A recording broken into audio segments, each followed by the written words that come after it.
to Near Me on the bottom right. Then tap Share with Us. Upload your photo or video and tell us about it. Hit Submit and your news has reached our team at WCNC Charlotte.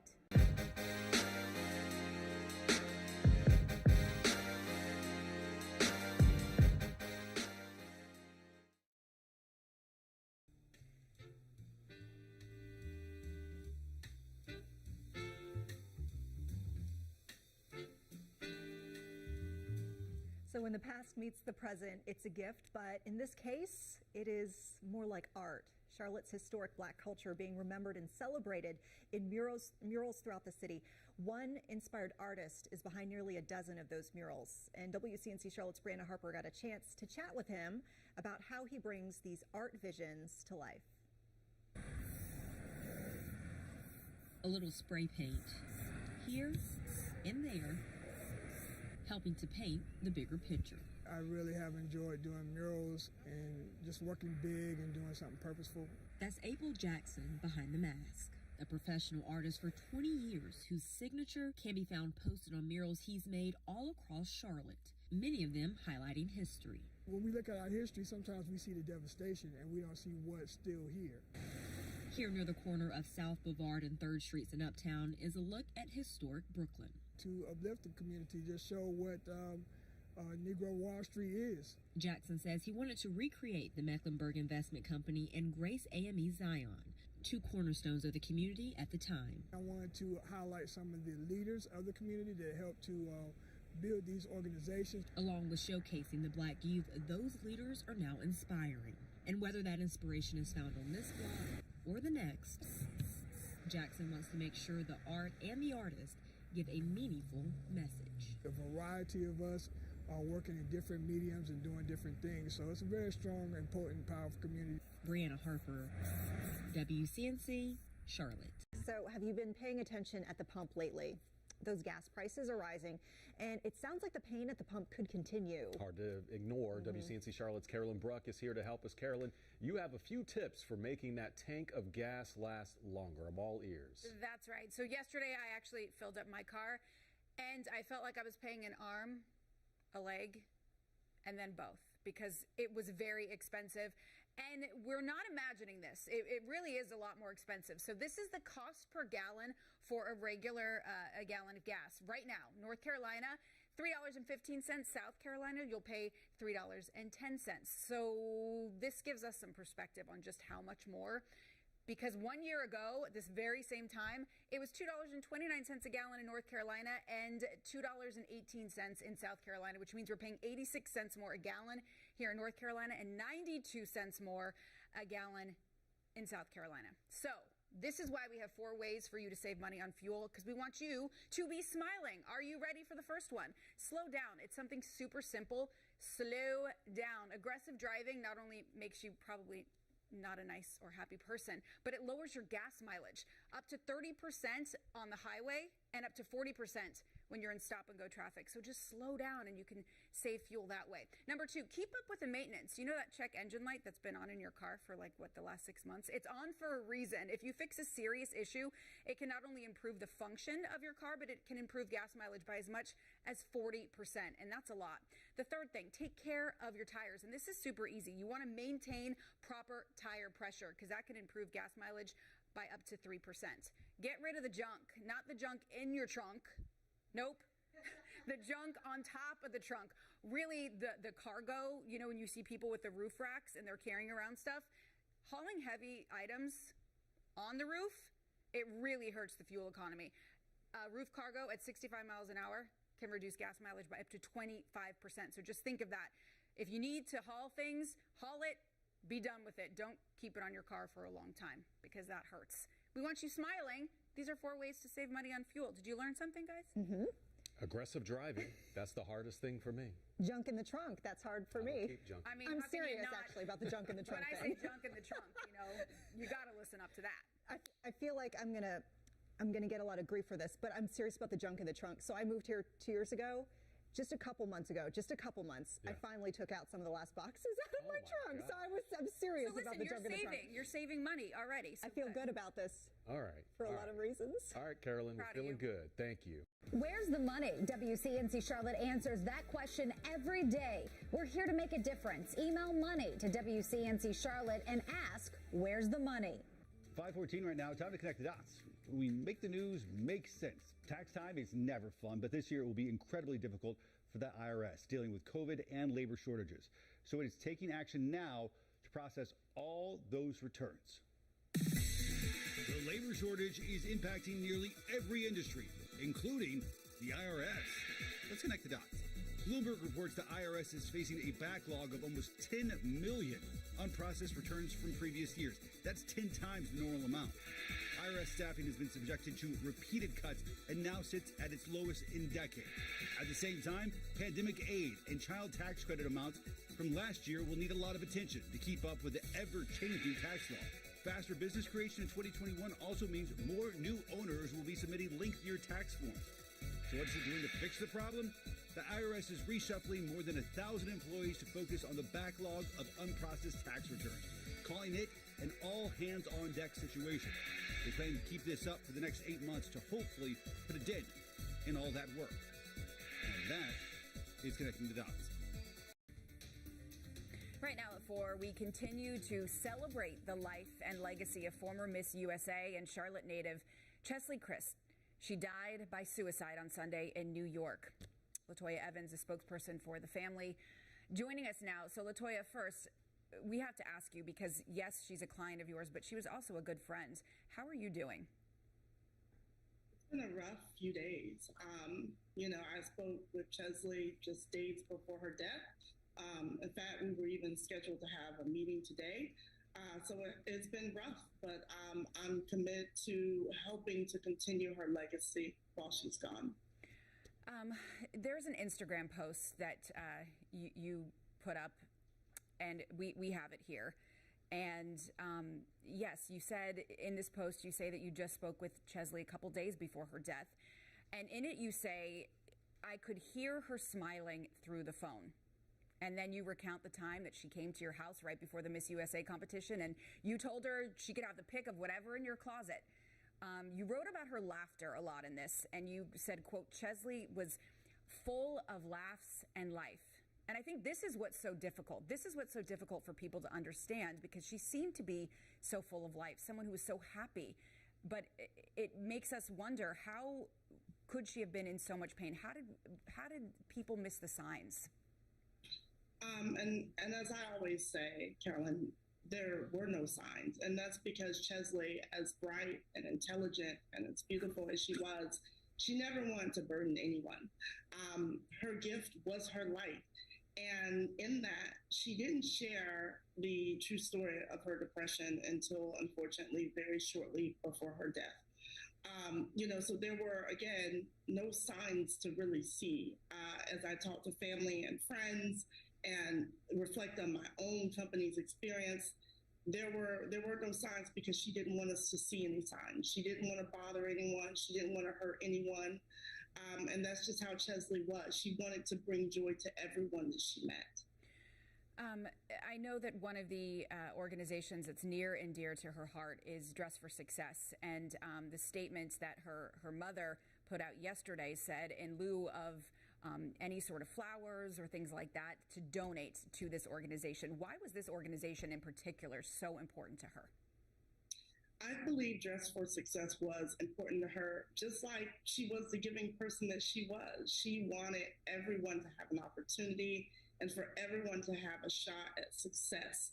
And particularly when it came to empowering women, that was what Cheslie was about. And giving this donation to Dress for Success and having those contributions go there is another way that we'll continue to honor Cheslie's legacy by giving that gift to women. Latoya Evans, thank you so much. Just so sad, so tragic. And it is important that we want to remind you that there is help. There are resources out there. If you or someone you know is struggling, you can always call the National Suicide Prevention Hotline. It is there for you 24 hours every single day. The number is 1-800-273-8255.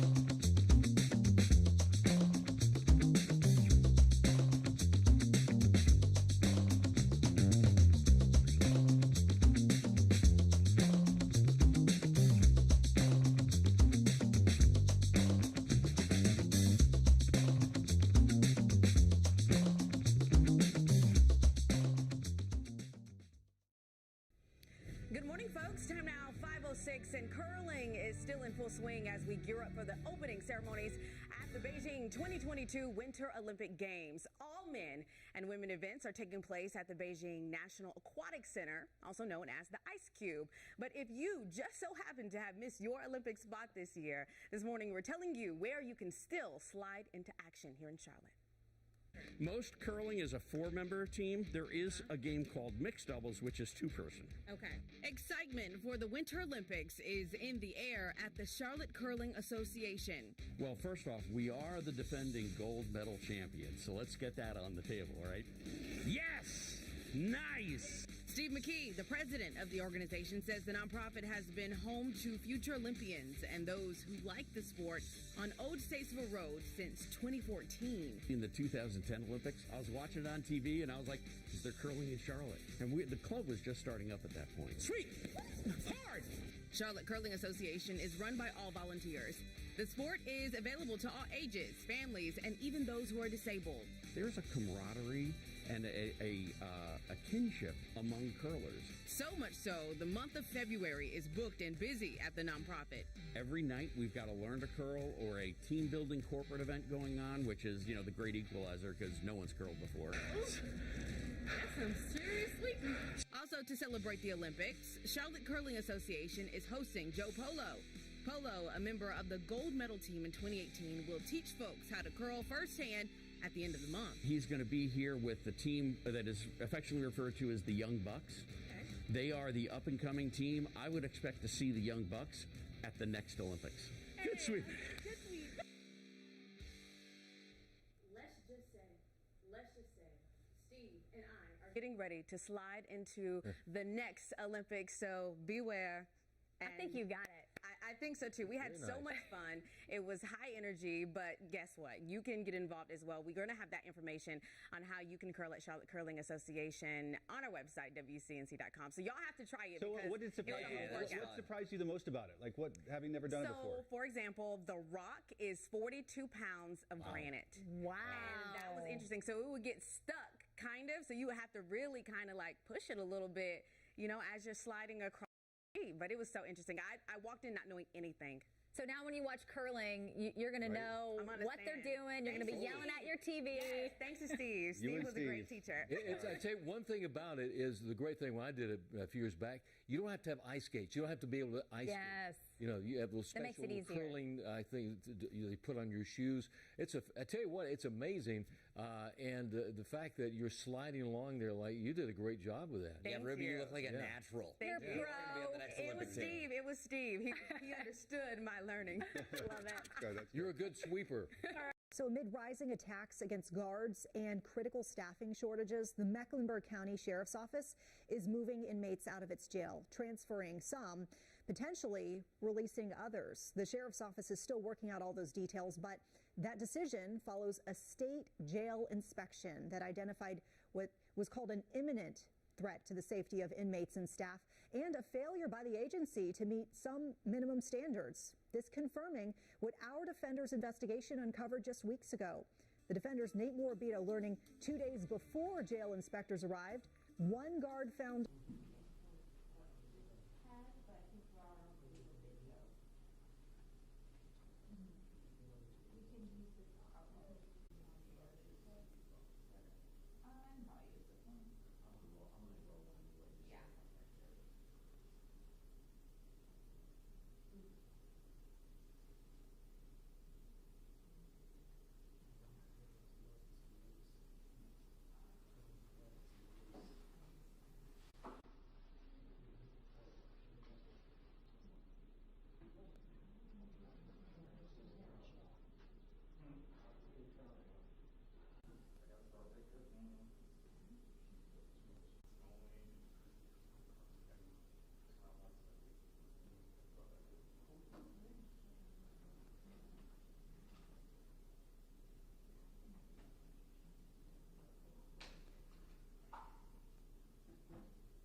Who did it?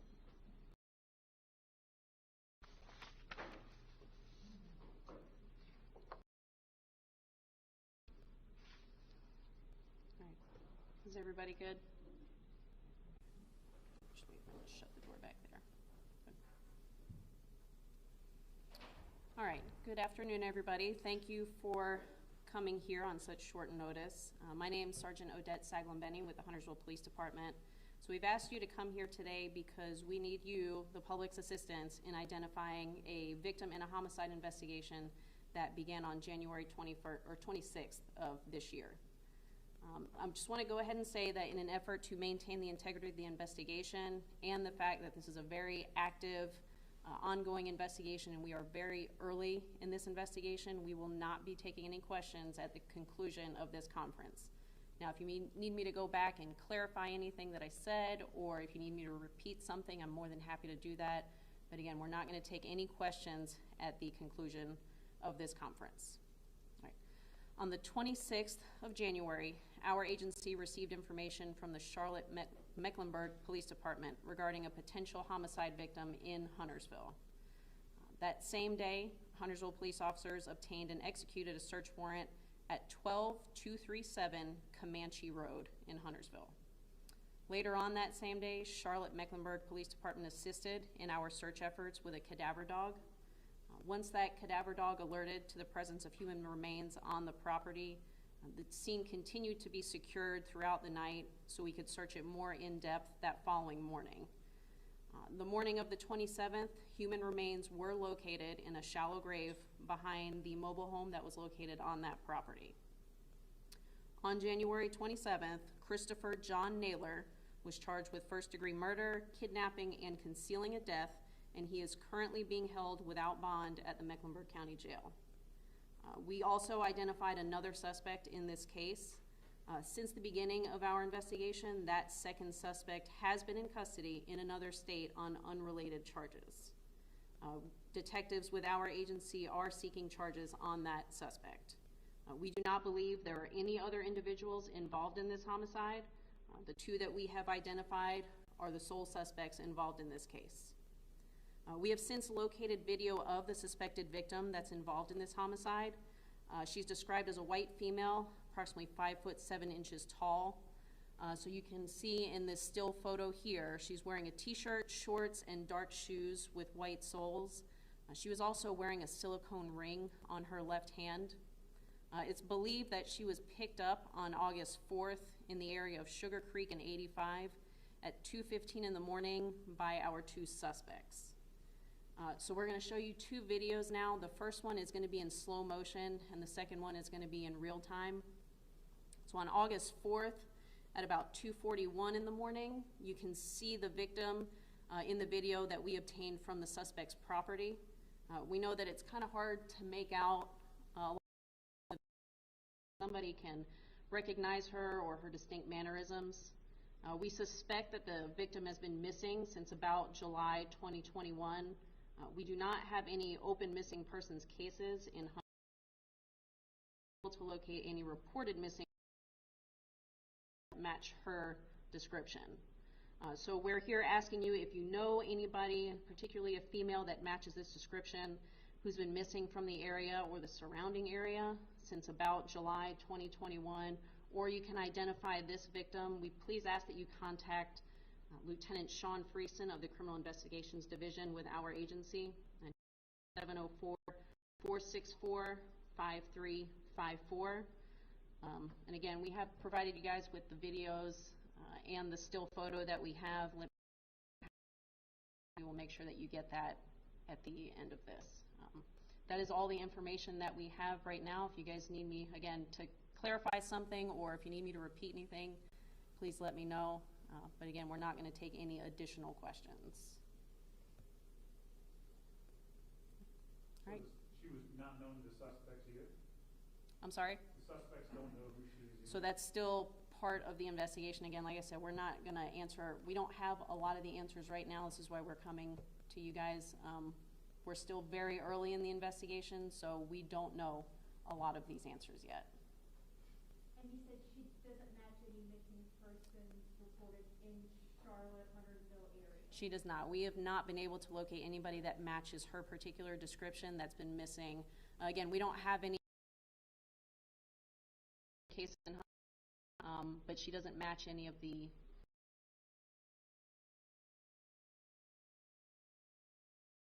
Surveillance video, is that from the suspect's? that is from the suspect's property. Yes.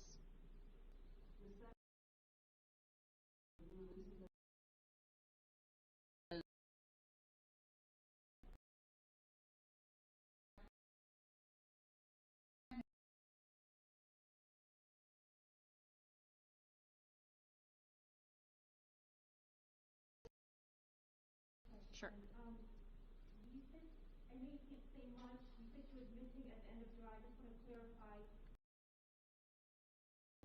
Video that leads you to believe that she's been missing? Correct.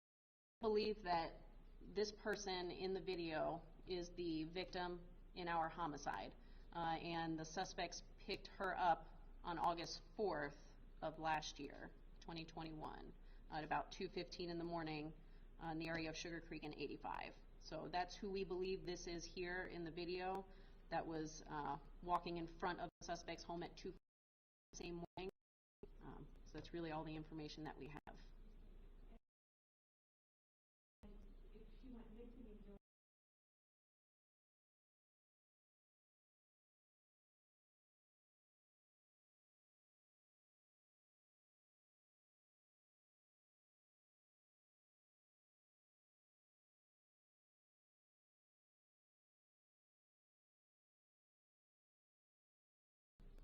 All right. Again, thank you guys again for being here. I appreciate it.